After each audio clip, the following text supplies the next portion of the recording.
오늘 말씀은 고린도후서 11장 18절로부터 28절까지를 제가 봉독합니다. 여러 사람이 육신을 따라 자랑하니 나도 자랑하겠노라. 너희는 지혜로운 자로서 어리석은 자들을 기쁘게 용납하는구나. 누가 너희를 종으로 삼거나 잡아먹거나 빼앗거나 스스로 높이거나 뺨을 칠지라도 너희가 용납하는도다. 나는 우리가 약한 것 같이 욕되게 말하노라. 그러나 누가 무슨 말에 담대하면 어리석은 말이나마 나도 담대하리라. 그들이 히브리인이냐 나도 그러하며 그들이 이스라엘인이냐 나도 그러하며 그들이 아브라함의 후손이냐 나도 그러하며 그들이 그리스도의 일꾼이냐 정신없는 말을 하거니와 나는 더욱 그러하도다. 내가 수고를 넘치도록 하고 옥에 갇히기도 하며 더 많이 하고 매도 수없이 맞고 여러 번 죽을 뻔하였으니 유대인들에게 40에 하나 감한매를 5번 맞았으며 3번 태장으로 맞고 1번 돌로 맞고 3번 파선하고 일주야를 깊은 바다에서 지냈으며 여러 번 여행하면서 강의 위험과 강도의 위험과 동족의 위험과 이방인의 위험과 시내의 위험과 광야의 위험과 바다의 위험과 거짓 형제 중의 위험을 당하고 또 수고하며 애쓰고 여러 번 자지 못하고 졸이며 목마르며 여러 번 굶고 춥고 헐벗었노라. 이 외에 일은 고사하고 아직도 날마다 내 속에 눌리는 일이 있으니 그건 모든 교회를 위하여 염려하는 것이라. 아멘. 성공하는 사람들마다 강조하는 언어가 미쳐야 성공합니다 라고 그런다고 그래요. 에디슨이라는 사람이 아침서부터 밤이 될 때까지 오직 한 가지 일에만 몰두해야 된다, 한 가지만 집중하라, 아침서부터 밤까지 한 가지에만 집중하라는 게 뭐예요? 그 일에 미치라는 거죠. 여러분, 미치지 않고는 성공할 수 없다는 이야기고, 또 그 일에 미칠 줄 알아야 그 일의 효과를 낼 수 있다라는 말 아니겠습니까? 오늘 성경에도 보면 그러한 삶을 사는 사람을 소개하는데 바로 바울이라는 사람이죠. 여러분, 바울의 인생도 한 가지에 이렇게 꽂히면 그 일에 미쳐서 최선을 다하는 모습을 보여주는데, 사도행전 11장 28절, 오늘 본문 11장 28절을 보면 본문입니다. 읽어보겠습니다. 시작. 이 외의 일은 고사하고 아직도 날마다 내 속에 눌리는 일이 있으니 곧 모든 교회를 위하여 염려하는 것이라. 우리는 이 말을 읽기 전에 참 읽기도 힘든데요, 어떻게 사람의 이 꼴을 당하며 살 수 있지 할 만큼 엄청난 그 박해와 그리고 죽음의 목전까지 가 있는 본인의 모습을 우리에게 보여주는 거예요. 이게 본인에게는 가장 힘들 텐데 오히려 말합니다. 이런 일이 중요한 것이 아니라 나는 더 내 마음속에 눌리는 일이 있다. 그 눌리는 일이 뭐냐? 바로 교회를 염려하는 것이다. 여러분, 나에게 당하는 어떤 고난이 있을지라도 내가 교회를 위하는 일이라면 능히 감당할 수 있고, 나는 내가 외적으로 핍박당하는 일이 중요한 것이 아니라 나는 아침서부터 밤때까지 누가 뭐라고 그래도 어떤 환난이 와도 어떤 고난이 와도 바울은 이렇게 말하는 겁니다. 어떻게 하면 내가 주의 일을 잘할 수 있을까? 어떻게 하면 나를 사랑하시는 주를 위해서 내가 조금이라도 유익을 드릴 수 있을까? 가는 곳마다 그분 때문에 박해를 당하고 가는 곳마다 그분 때문에 당하는 건 압박밖에 없음에도 불구하고 늘 내 마음에 눌림. 어떻게 하면 내가 주를 위해서 잘할 수 있을까? 이게 무슨 뜻입니까? 미쳤다는 거예요. 여러분, 예수님께 미친 사람, 이건 나쁜 말이 아닙니다. 예수님을 너무 사랑했기 때문에 그 예수에게 골수분자가 되고 예수님에게 미친 사람이 바로 바울이라는 것을 자신에 대해서 스스로 말하고 있다라는 거죠. 여러분, 바울의 인생에 정말로 놀라운 변화를 우리는 보여주고 있지 않습니까? 갈라디아서 6장 14절에 보면 그러나 내게는 우리 주 예수 그리스도의 십자가 외에는 결코 자랑할 것이 없다. 이제 나의 모든 집중은 예수고 십자가고 나는 이것만 자랑하는 것이 내 나머지 인생의 목표다라고 말을 하고 있는데, 바울이 이토록 예수에게 미치고 예수만을 자랑하는 이유가 뭘까요? 그에게는 완벽한 변화, 우리가 말하는 거듭남이 있었다는 거예요. 우리가 이해하고 있는 거듭남 말고 주님이 원하시는 완벽한 거듭남 때문에 그는 주님의 골수분자가 될 수밖에 없다는 거죠. 우리가 잘 알고 있는 내용이 사도행전 9장 3절로부터 5절이죠. 그 사도행전 3장 5절 보면 바울이 다메섹에 그렇잖아요. 핍박하러 가잖아요. 그때 호련히 하늘로부터 빛이 그를 둘러 비쳤다. 그 빛이 얼마나 강력하든지 그 빛에 꼬꾸라지는 거예요. 그리고 하늘로서 소리가 있지 않습니까? 사울아 사울아 너는 왜 나를 핍박하느냐? 누구십니까? 나는 네가 핍박하는 예수라. 그 말을 듣고 여러분 사도 바울은 꼬꾸라졌고, 그리고 눈에 비늘이 쓰여서 3일 동안 보지 못했어요. 그 상황에서 여러분 이 바울은 3일 동안의 극단적 금식, 그리고 극단적 영적 체험을 하는 겁니다. 3일입니다. 이 3일 동안 사도 바울은 인생이 하나님이 원하시는 완벽한 거듭남의 세계 속에 들어갔다는 것을 우리에게 보여주는데, 자, 성경에 보면 사도행전 9장 8절에 이런 말이 연결됩니다. 네가 핍박하는 예수라. 그리고 3일 동안 금식을 해요. 사울이 땅에서 일어났으나 눈은 떴으나 아무것도 보지 못하고 안 보이는 거예요. 그리고 사람들의 손에 이끌려서 이렇게 말합니다. 3일 동안 보지도 못하고 먹지도 못하고 마시지도 못했다. 이 말에 빠져 있는 단어가 있습니다. 잠도 못 자는 거예요. 이걸 극단적 금식이라고 그래요. 3일 동안에 잠도 포기하고, 내가 포기하는 게 아니라 내가 포기를 못해요. 하나님이 소위 물도 못 마시게 하시고 이런 경우가 있어요. 밥도 못 먹게 하시고 잠도 못 자게 하시고 쓸데없는 생각 포기하게 하시고, 그리고 3일 동안 뭘 보겠습니까? 이 3일 동안의 이 변화 때문에 사도 바울의 그 어마어마한 나를 향한 준비가 하루아침에 배설물처럼 던져진다. 여러분, 이게 쉬운 일이 아닙니다. 그냥 학원 몇 달 다녀서 자격증 포기하는 것도 힘든데 한평생을 그 일에 올인하고 애를 쓰고, 이미 여러분 그의 인생은 보장된 인생이에요. 3일의 극단적 금식과 3일의 극단적 영적 체험이 얼마나 강렬했기에 그런 여러분이 모든 것을 내려놓을 수 있을까? 그리고 3일 만에 하나님께서 제정신 들게 하셨는데 그 3일 동안에 무슨 일이 있었을까요? 여러분 사도행전 9장 19절에 이렇게 말합니다. 음식을 먹고 강건해졌죠. 그리고 사울이 다메섹에 있는 제자들과 함께 며칠이 있을 때 며칠이라고 그랬어요. 그리고 20절에 보세요. 즉시로 각 회당에 다니면서 예수가 하나님의 아들이세요 라고 전파하는 거예요. 여러분 3일 전에는 어떤 일이 있었어요? 예수 믿는 사람들 가만 안 둘 거야, 내가 죽일 거야.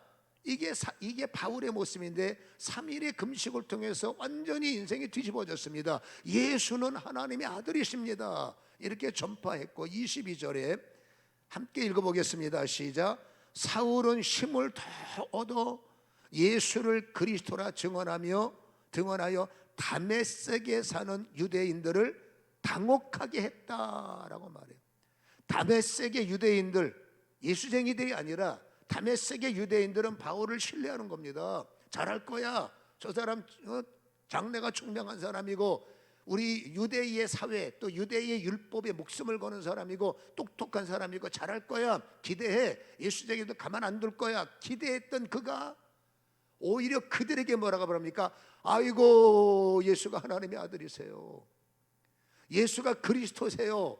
그건 유대인들이 당황스러워서 견딜 수가 없고, 그 말을 듣는 여러분 그리스도인들도 저 사람이 사실이야 거짓말이야, 아니 며칠 전까만 해도 우리 못 잡아먹어서 난리치고 세상 말로 말하면 눈이 뒤집혀서 살생을 하고 스데반을 돌로 때려 죽이고 난리치던 사람이 갑자기 이게 어떻게 3일 만에 사람이 저렇게 될 수가 있을까? 이게 뭐예요? 극단적 하나님의 부르시는 거예요. 그가 여러분 그리스도가 하나님이십니다. 하나님의 아들이, 예수는 하나님의 아들, 예수는 그리스도. 이게 뭐예요? 3일 동안에 뭘 봤다는 겁니다. 뭘 봤다는 겁니까? 제자들이 3년 반을 따라다니면서 예수가 그리스도임을 발견해서 베드로가 말하지 않습니까? 주는 그리스도가 되십니다, 하나님의 아들이십니다. 3일 동안에 3년의 역사를 압축을 해서 3일 동안에 잠도 안 재우시고 그 예수가 그리스도 되심을 펼쳐주시고, 3일 동안에 밥도 못 먹게 하시고 잠잘 시간이 없어요. 시간이 없죠. 계속 집중하셔서 하나님은 예수가 그리스도가 되심을 내 눈으로, 영적 눈으로 목격하게 하시고, 그분이 십자가에 못 박히신 현장을 내 눈으로 체험하게 하시고, 그분이 부활하셔서 하늘에 올라가신 것을 내 눈으로 체험하게 하시고, 이걸 여러분 사도 바울이 숨길 수 없는 것이 영적 사실을 내가 목적으로 하고 있는 거예요. 그러니 사도 바울은 이것을 경험하면 속으로 난리가 난 겁니다. 내가 저분을 십자가에 저분을 내가 발로 밟았고, 내가 저분을 박해를 했고, 내가 저분이 세운 교회들마다 난리셨으니 그거를 체험하면서 마음이 얼마나 괴롭겠어요. 그러면서 여러분 짧은 시간에 주님의 사랑을 배웠고, 주님이 나를 향한 계획을 알게 하셨고, 결론은 뭡니까? 내가 너를 사용할 거다, 내가 너를 쓸 거다. 이게 3일의 짧은 시간이지만 마치 여러분 바울은 30년 이상을 산 것처럼, 주님과 오랜 세월을 지난 것처럼 이런 극단적 조건 속에서 예수 그리스도를 만졌고 예수님을 체험했다는 것을 우리에게 보여주고 있죠. 회복하자마자 여러분 거듭남이 그런 거예요. 거듭나는 거듭난 것도 아니고 안 난 것도 아니라, 예수를 아는 것도 아니고 안 아는 것도 아니라, 예수를 믿는 것 같기도 하고 안 믿는 것 같기도 하고, 그런 사람이 무슨 힘이 있어? 누구한테 나도 확신이 없는 예수를 어떻게 말하는, 나도 교회 가서 졸고 앉아 있는데 그 교회를 어찌 좋은 교회라고 말할 수 있겠어요? 이거는 하나님의 거듭나고 있는 과정일 뿐이지, 거듭났다라는 말은 어떻습니까? 거듭나면 정신이 번쩍 뜨는 거예요. 거듭나면 여러분 영의 눈이 번쩍 뜨는 겁니다. 거듭났다는 것은 예수와 연합이 됐다는 거잖아요. 그러니까 거듭난 사람은 즉시 뭐랍니까? 예수가 주가 되심을 말하고, 여러분 거듭난 사람은 즉시 그분이 하나님의 아들이심을, 내가 만진 예수를 이토록 말하면서, 결국 여러분 바울은 이날부터 예수의 골수 분자가 됐고, 오늘 성경이 집중하는 예수의 미친 자가 된 사람이 바로 바울이었음을 우리에게 보여주고 있지 않습니까? 고린도후서 5장에 실질적으로 바울이 입만 열면, 우리가 만일 미쳤어도 하나님을 위한 것이다, 우리는 미친 사람이라는 거예요. 근데 미치지 않을 수가 없다는 겁니다. 고린도후서 5장 14절에 보면 그리스도의 사랑이 우리를 강권하시노도다. 그리스도의 사랑이 강권, 그 사랑이 부족한 나를 강제적으로, 형편없는 나를 강압적으로, 조건 없는 나를, 자격 없는 나를 그분이 여러분 일방적으로 오셔서 나와 상관없이 나를 품어내시고, 나에게 기회를 열어주시고, 부족함을 부어주시고, 모자람을 알게 하시고, 이게 그리스도의 사랑이 나를 강권하신다는 거예요. 여러분, 나 같은 죄인 중에 죄수요, 죄인 중에 죄인이요, 괴수 중에 계신 나에게 아니야 내가 너를 쓸 거야, 아니야 내가 너를 사용할 거야. 사도 바울이 얼마나 이 마음이 죄송하겠어요. 이게 여러분 꿈꾸는 것도 아니라 내가 살아있는 사실 속에 영적 눈을 열어주시니, 그리고 그분의 사랑이 나를 강권하시니, 그 사랑에 여러분, 서로 간의 사랑에 빠지면 서로가 미치는 겁니다. 남녀가 사랑에 빠지면 두 사람은 미치는 겁니다. 미친 사람은 눈에 뵈는 게 없어요.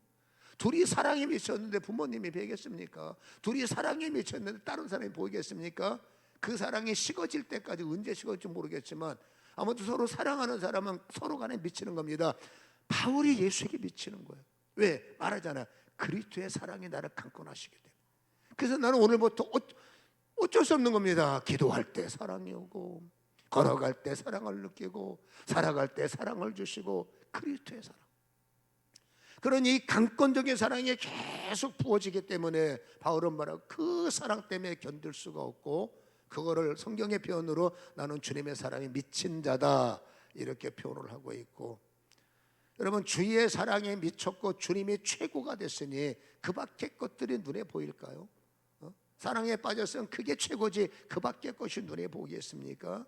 그러니까 여러분 예수의 사랑에 빠지고 나서 여러분 사도 바울은 나를 위해서 평생을 준비해 왔던 나의 스펙이 있어요. 그게 배설물로 여겨지는 거예요. 물론 이 준비한 게 내가 주의 일을 할 때 도움이 되지만 이제 이 목적으로 위해서 주님을 찾는 게 아니에요. 우리는 여러분 내가 살아갈 목적으로 위해서 주가 필요한 거예요. 주를 위해서 내가 나의 모든 것이 주께 투자되는 것이 아니라, 안타깝지만 거듭나기 전의 사람은 여러분 내 성공신화를 위해서 주님이 필요하고, 내가 병 낫기 위해서 주님이 필요하고, 내가 무너진 나의 인생을 일으키기 위해서, 여러분 겉으로 볼 때는 믿음 있는 것처럼 목적이 뭡니까? 나를 위해서 주가 필요한 거예요. 신앙은 나를 위해서 주가 필요한 게 아니라 주를 위해서 나를 드리는 거예요. 이게 거듭났습니다. 그러니까 우리는 거듭난 거에 대해서 이미지가 약한 거예요. 사도 바울은 거듭났기 때문에 이제 나의 스펙에 주님 도와주소서가 아니라 나의 스펙을 배설물처럼 주님을 위해서 던져버리는 거죠. 이거 나하고 필요 없어가 아닙니다. 내게 주신 달란트, 내게 주신 실력을 이것이 더 나의 영광이 위해서 하나님 내게 더 지혜를 주시고 이런 개념이 아니에요. 그거는 거듭나기 전에 사람들의 바벨탑의 기도고, 거듭난 사람의 기도는 나의 스펙을 주를 위하여, 나의 힘을 주를 위하여. 차이점이 큰 거예요. 그러니까 거듭나기 전에 사람의 기도는 부스러기의 은혜밖에 없고, 거듭난 이후의 사람의 기도는 하나님의 하늘의 문을 열고 부어주신다. 이 차이가 굉장히, 나는 왜 이렇게 힘이 없을까, 왜 돕는 게 약할까? 그건 죄송하지만 당신은 거듭난 게 아니라 거듭나는 과정에 있기 때문에 그렇다. 결론은 열매가 그것밖에 안 되기 때문에 그렇게 우리는 결론을 내릴 수밖에 없다. 실질적으로 사도 바울의 여러분 스펙은 이게 얼만큼 격렬히, 얼만큼 강력하게 주님을 만졌을까, 만났을까를 가늠하게 하는 건데, 사도 바울이 자기의 스펙을 말하는 겁니다. 사도행전 22장 3절 4절에 보면, 나는 유대인으로 길리기아 다소에서 났고 이성에서 자라, 잘 보세요, 가말리엘의 문화에서 우리 조상의 율법에 엄한 교훈을 받고 오늘 너희의 모든 사람처럼 하나님께 대하여 열심히 있는 자라, 특심이 있는 자라. 이 가멜리엘의 문화라는 것은 여러분, 날고 기는 아이들 중에서 특심 있는, 날고 기는 애들 중에서 더, 다니엘이 포로로 잡혀가, 느부갓네살 왕 시대에 포로로 잡혀가서 바벨탑에서, 이 바벨이라는 나라에서 여러분 120명을 추려낸 거예요. 애굽에 그거 정말 날고 긴다는 똑똑이 가운데 가장 똑똑한 사람 120명을 추려서 왕의 측근에 두었고, 이 120명 중에서 더 똑똑한 사람이 3명이 있었어요. 그 중에 첫 번째가 다니엘이에요. 오늘 가말리엘의 문화라는 것이 그렇다는 겁니다. 유대인 가운데 가장 탁월한 사람들을 훈련시키는 자리가 가말리엘의 문화고, 그 중에서 여러분 바울이 문화생이었기 때문에 그런 여러분 장래가 이미 검증되고 있잖아요. 그러니까 장래가 보니까 나는 가말리엘의 문화생입니다. 그러면 저 사람 베스트구나, 똑똑하구나, 장래가 총명하구나, 큰일 하겠구나, 이렇게 그들에게는 인식돼 있다라는 거죠.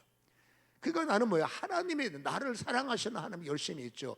근데 여러분 바울의 거듭나기 전의 입장에는 이 율법에 대해서 감히 예수가, 우리가 믿는 유일한 하나님에 대해서 감히 예수쟁이들이, 그러니까 여러분 내가 하나님을 사랑하는 열심을 갖고 사도행전 22장 4절에 내가 이 돌을 박해하여 사람을 죽이기까지 하고 남녀를 결박했고 옥에다가 넘겼다, 이게 사도 바울의 여러분 모습이었죠.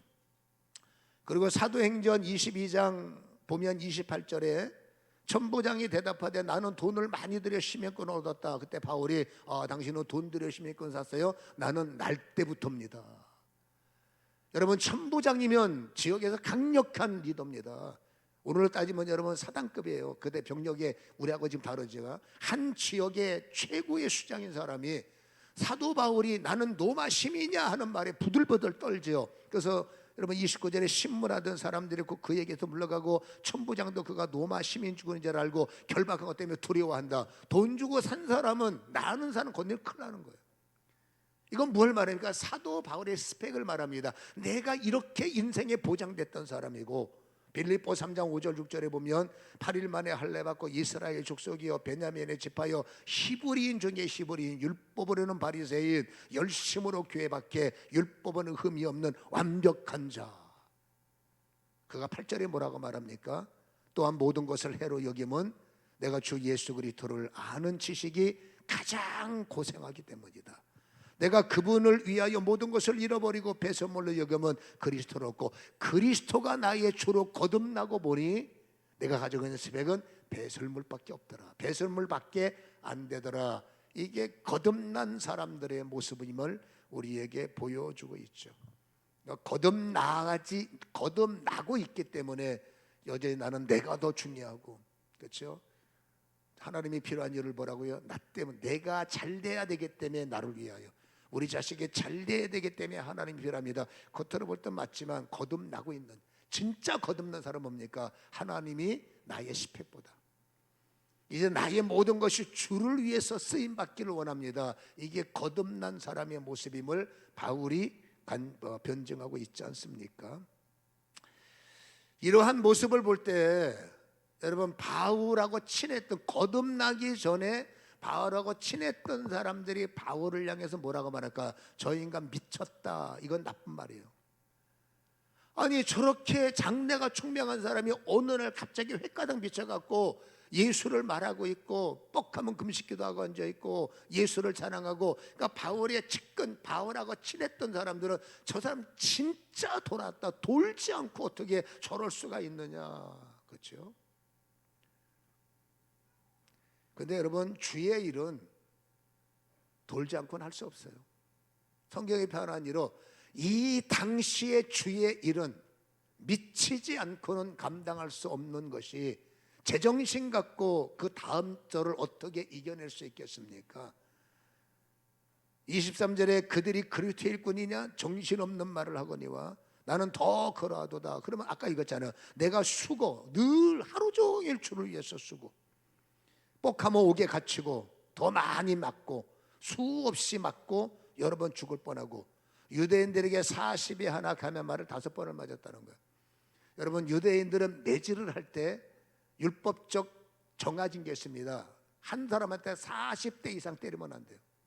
그 이상 때리면 손상이 오기 때문에 한 사람을 훈계하게 징벌하게 해서 때릴 때 반드시 40대 미만으로 때려라, 이게 율법이에요. 그래서 여러분, 유대인들은 40대를 실수해서 더 때리면, 이 사람 때리는 사람이 잘못해서 41대를 때리면 이 사람은 율법을 어긋나기 때문에 제재를 받아요.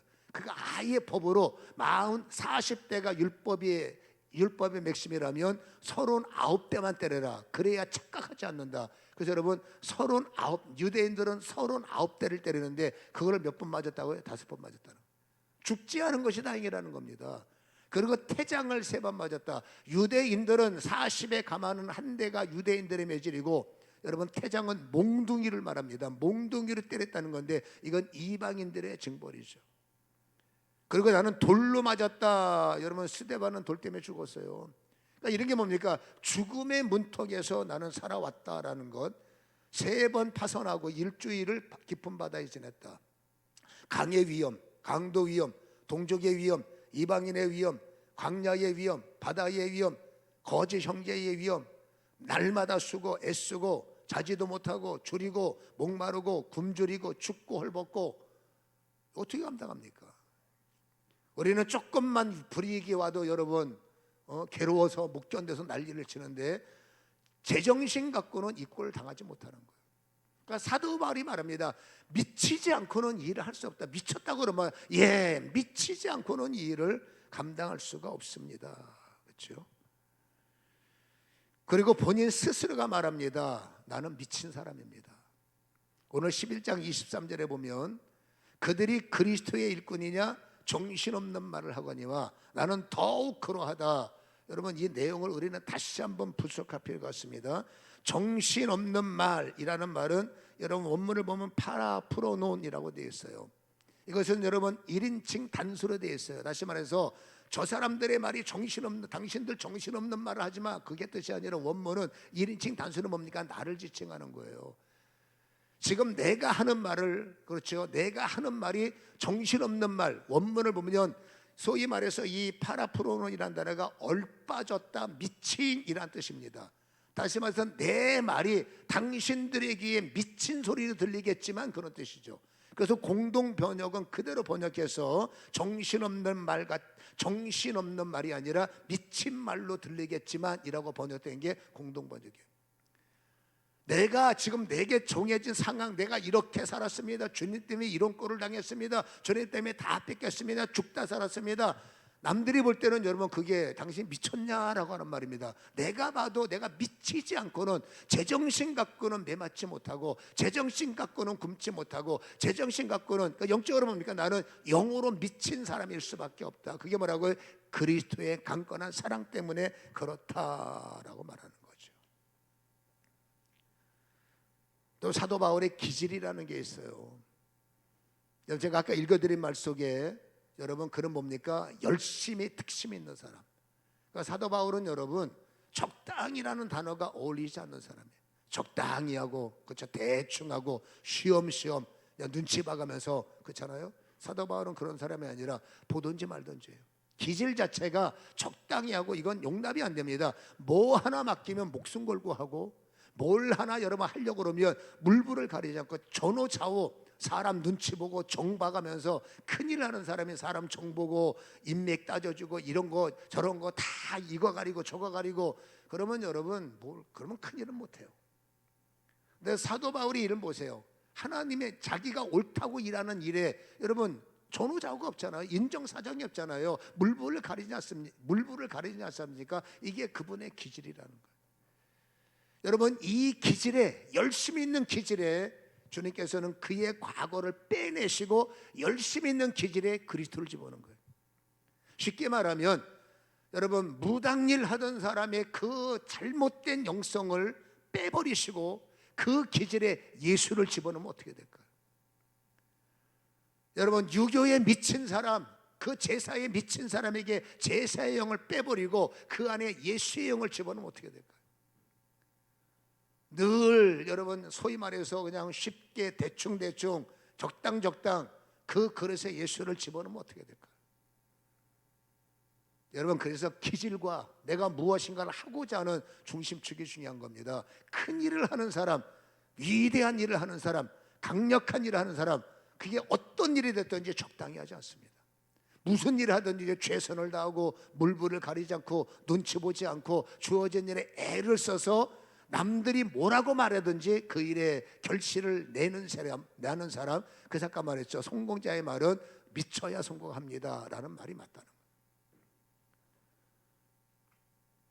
오늘 여러분 사도 바울이 그러한 사상이 있는데 그 열심히 있는 마음속에 옛날에 율법적 잘못된 개념을 빼버리고 3일 동안, 그리고 광야에서 14년의 훈련 동안에 예수님께서 십자가와 예수를 장착하니까 사도 바울은 십자가를 증거하는 일에 나를 사랑하시는 주를 위해서 애쓰고 힘쓰는 열심과 특심으로 헌신하는 모습을 우리에게 보여주고 있지 않느냐.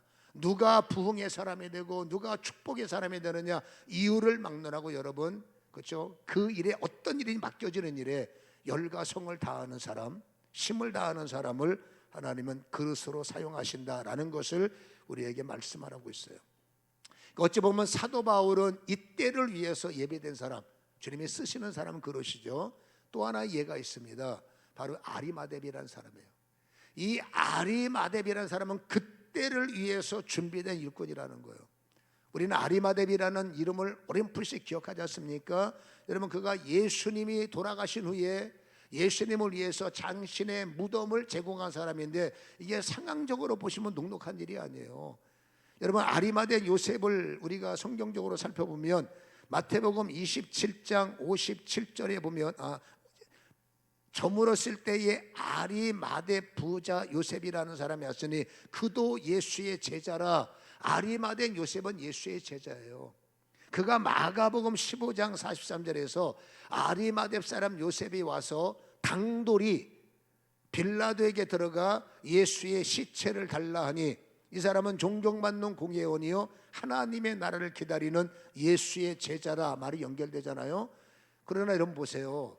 지금 예수님이 단순히 십자가에서 처형당한 것이 아니라 정치범으로 몰렸어요. 유대인들이 작심을 하고 대제사장들이 이 사람은 위험한 사람이고, 그렇죠, 소위 말해서 쿠데타를 일으킨 사람이고 이 사람은 아주 위험한 요소다, 정치범으로 몰았다는 겁니다.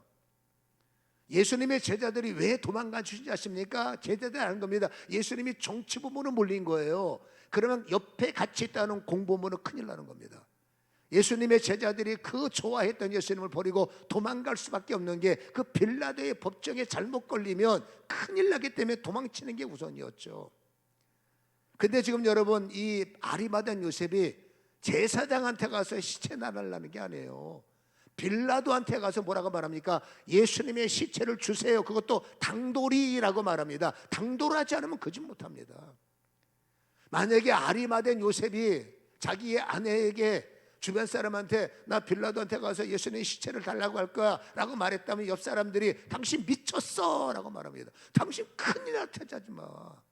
그건 바보 같은 짓이야. 지금 정치범으로 몰린 사람을 시체를 달라고 그러면 그런 빌라도가 너 공범이냐? 이 사람은 여러분 끝나는 거예요. 공회원이라고. 이 자리에 올라가려고 얼마나 애를 쓰고, 여러분 유대 사회의 최고의 의결 기관의 여러분 임원이란 말이에요. 말 한마디 잘못하면 빌라도한테 찍히면 끝나는 겁니다. 근데 그 빌라도한테 가서 정치범으로 사형 선고를 받은 사람한테 시체를 달라 하면 그럼 너는 공범이냐 한편이다, 그럼 이 사람은 큰일 나는 거예요. 그래서 성경은 마금 말합니다. 당돌이 빌라도한테 가서 시체를 내놓으세요. 이 당돌이라는 말이 무슨 뜻일까요? 이 당돌이라는 말은 톨마오라는 단어인데 헬라어 사전에는 위험을 무릅쓰다, 그 다음에 대범하다, 또 한 가지는 감히라는 말입니다. 제정신 갖고 할 수 없는 일을 톨마오라고 말합니다. 제정신이 아니라는 얘기죠. 그만큼 담대히 빌라도에게 시신을 요구했다라는 건데, 뭐 때문에 이 아리마다 요셉의 마음속에 갑자기 이렇게 당돌한 마음이 생겼을까? 여러분, 십자가로서 예수님의 사역이 끝나는 게 아니에요. 여러분, 십자가는 하나의 과정입니다. 무슨 과정? 빈 무덤의 신비를 만들기 위한 과정이고, 이 빈 무덤의 신비는 무엇을 증명합니까? 예수님의 부활을 증명하는 거예요. 여기는 여러분 복잡한 함수가 숨겨져 있습니다. 지금 이 대제사장들과 정치인들은 긴장하고 있는 게 있습니다. 왜 들었더니 3일 만에 뭐 부활한다며, 3일 만에 살아난다며. 그랬기 때문에 여러분 무덤을 군사들로 지키게 하는 겁니다. 왜? 시체를 훔쳐가고 이들이 죽은 자가 살아난다는 것은 상상이 안 되기 때문에 보나마나 저 예수쟁이들이, 제자들이 예수님의 시신을 훔쳐가서 나중에 예수님이 부활했다 이렇게 말할 확률이 있기 때문에 시신을 지켜라. 왜 시신을 지킵니까? 빌라도가 명령하는 겁니다. 내줘라. 명령하는데 어떡합니까? 그러니까 여러분, 만약에 아리마된 요셉이 예수님의 몸, 예수님의 시신을 요구하지 않았다면 이 정치 집단들은 예수님의 시체 갖고 뭔 짓을 했을까요? 복잡한 함수가 숨어 있습니다. 이들의 목적을 이루려면 예수님의 시신을 엉뚱한 데 감춰버리고, 그렇다고 뭐 예수님이 부활을 못할 것이 아니지만 예수님을 여러분 아무도 모르는 곳에 숨겨뒀다가 저분이 부활했다 그러면 여기는 복잡한 관계가 얽히기 때문에 하나님은 이 때를 위해서 아리마대 요셉을 예비하셨고, 여러분 죽음이 아니라 그 빈 무덤의 심리를 완성하기 위해서 여러분 모든 사람들 보는 앞에 아리마대 요셉의 그 시신을 당돌이 받아내고, 모든 사람들 보는 앞에 여러분 예수님을, 그 시신을 그 당신이 예비했던 나의 무덤 속에 그쵸 예수님을 안치했고, 그 다음에 여러분 이들이 불안하니까 군사는 밖에 지켰지만 우리 알지 않습니까? 돌무덤이 열리고 여러분 빈 무덤의 신비가 이루어져서 예수와 부활의 여러분 강력함이, 놀라움이 우리에게 선포되지 않았습니까? 아리마대 요셉은 제자들이 할 수 없는 걸 해냈고, 아리마대 요셉은 그 누구도 할 수 없는 일들을 해냈던 사람이 이름도 없었던 아리마대 요셉이다라는 거죠. 그가 이런 일 할 수 있는 유일한 힘이 뭡니까? 당돌한 거예요. 가장 위험한 일, 밥 먹으러 가는 일 합니다. 단순히 그냥 찬양하러 가는 일 합니다. 주의 일에는 어떤 일은 위험한 일이 있고, 어떤 일은 강렬한 일이 있고, 어떤 일은 어려운 일이 있습니다. 그 일은 누가 합니까? 당돌하지는 못하는 거예요. 당돌한 사람, 당돌한 마음, 당돌한 영성, 당돌한 중심을 가진 자가 가장 위험한 일, 가장 위대한 일, 가장 강력한 일, 가장 그 멋진 일을 해낼 수 있더라, 그 말이에요. 이런 사람을 주연이라고 그래요. 그런 사람을 주연이라고 그래요. 바울도 주연이요. 아리마대 요셉 짧은 드라마지만 이 빈 무덤의 신비의 주연이고, 누구를 주연을 쓰느냐? 그 일의 주를 위해서 당돌한 사람, 다시 말해서 그리스도의 은혜에 미쳐서, 그리스도의 은혜에 감격해서 여러분 당돌할 줄 아는, 주를 위해서 미칠 줄 아는 사람을 주님은 조연을 넘어 주연으로 사용하시더라라는 거죠. 그리스도 시신을 주세요. 이거는 예수를 주라 시인하는 거예요. 지난주 금요일 날 저는 이 아리마대 요셉의 설교를 하면서 예수를 주라 시인하는 것이 무엇인지를 설교했어요. 그래서 시간 나시는 분들은 반드시 지난주 금요일 날 설교를 들으셔야 돼요. 예수를 주라 신, 초보자 신은 믿습니다. 이게 초보의 신이에요. 그리고 우리는 입으로만 예수를 고백합니다. 주여 믿습니다. 주님 사랑합니다. 주님 감사합니다. 그런데 주님의 이름으로 행하는 어려운 일을 만나면 다 도망가 버려요. 요즘에 손해보려고 하지 않습니다. 어려운 일은 피합니다. 그건 시인자가 아닙니다. 초보의 신은 뭐라고요? 예수를 믿는 것이 초보의 시인이에요. 그러나 중급자의 신은 뭔지 아십니까? 주님의 이름으로 가던 사람이 강도 만난